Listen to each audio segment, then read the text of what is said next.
Guys previous video में हमने beta lactam class की मेडिसिन के दो ड्रग्स पढ़े थे। पहला था हमारा पेनिसिलिन और सेकंड जो हमने पढ़ा था सिफेलोस्पोरिन।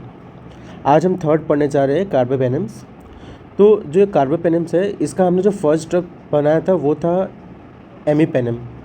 एमीपेनेम का जब हमने लेबोरेटरी ट्रायल्स किया तो हमने पाया वहाँ पे कि ये ग्राम पॉजिटिव के अगेंस्ट भी काफ़ी इफेक्टिव वर्क कर रहा था, ग्राम नेगेटिव बैक्टीरिया के अगेंस्ट भी इफेक्टिव था और ये अनरोस बैक्टीरिया के अगेंस्ट भी इफेक्टिव था। तो हमने फिर इसका क्लिनिकल ट्रायल स्टार्ट किया।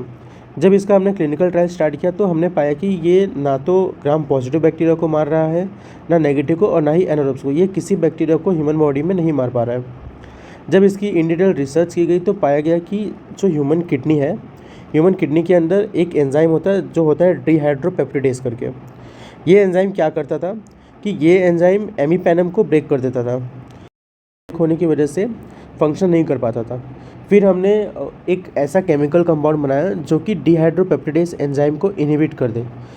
उस केमिकल कंपाउंड का नाम था सिलास्टैटिन। सिलास्टैटिन डिहाइड्रोपेप्टिडेज को इनहिबिट कर देता था, जिसकी वजह से एमीपेनम ब्रेक नहीं होता था और इफेक्टिवली काम करता था।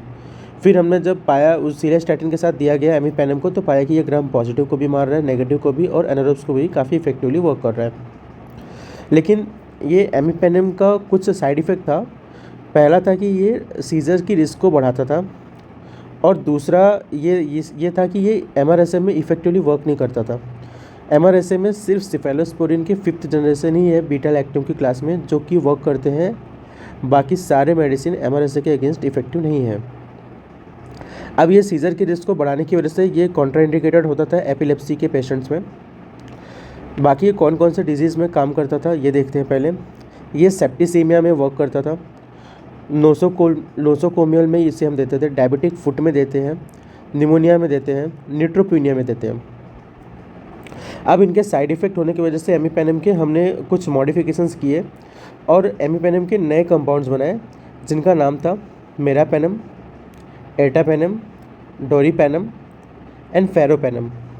अब ये कंपाउंड्स की खासियत क्या है कि इन सब के लिए हमें सिलास्टैटिन की ज़रूरत नहीं पड़ती थी।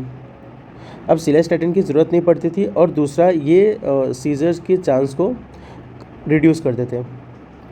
तो इसको हम विदाउट सिलास्टैटिन भी दे सकते थे और ये सीजर्स की रिस्क को भी कम कर देते।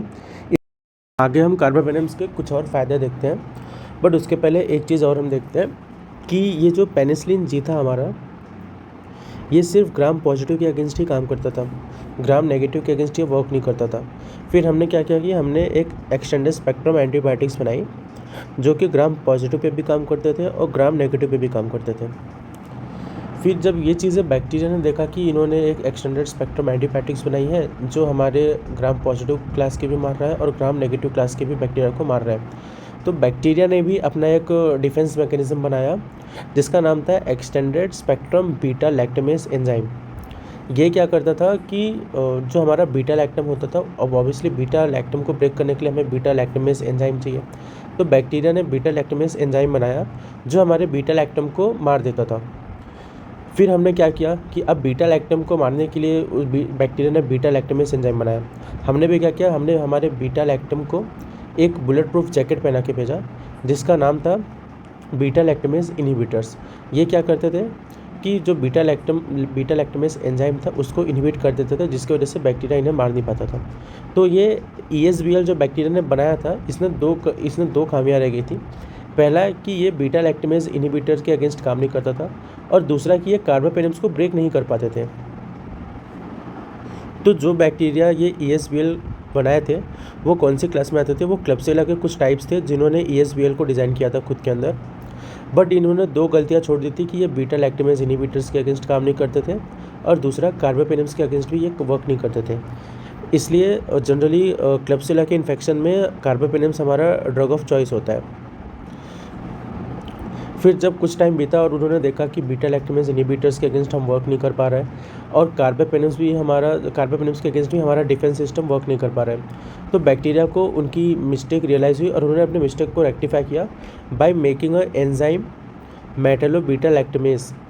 अब ये एंजाइम का क्या एडवांटेज था उनके लिए कि इनके अंदर वो सारी प्रॉपर्टीज़ थी जो एक ESBL के अंदर थी, extended spectrum beta lactamase enzyme bacteria के अंदर।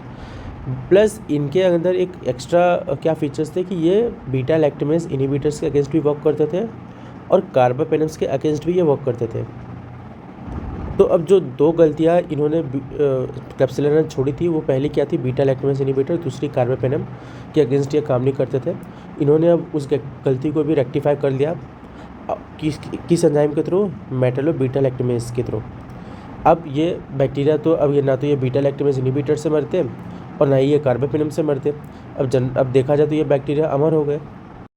अब ये जो अमर बैक्टीरिया थे इनको हमने एक नाम दिया सुपर बग, क्योंकि ये किसी भी मेडिसिन से इनके ऊपर कोई भी इफेक्ट नहीं होता था। ये खुद को सारे टाइप के मेडिसिन से रेजिस्टेंस बना चुके थे। अब इनके ट्रीटमेंट के लिए हमने, इनके इन्फेक्शन के ट्रीटमेंट के लिए हमने एक अलग से मेडिसिन बनाई जिसका नाम था कोलिस्टिन। कोलिस्टिन क्या करता था कि इन बैक्टीरिया को मार देता था। अच्छा, ये जो फर्स्ट टाइम इनका इन्फेक्शन देखा गया था तो वो न्यू दिल्ली में देखा गया, जिसकी वजह से हमने इन्हें एक नाम दिया न्यू दिल्ली मेटलो बीटा लैक्टेमेस।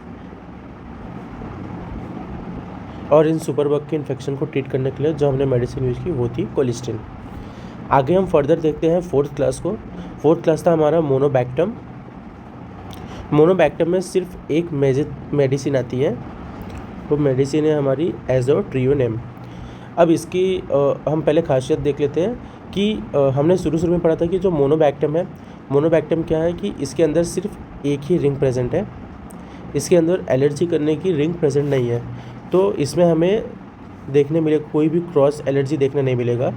इसलिए ये मेडिसिन को हम प्रेफर कर सकते हैं ऐसे पेशेंट्स में जो पेनिसिलिन से, जिसके अंदर पेनिसिलिन की एलर्जी होती है।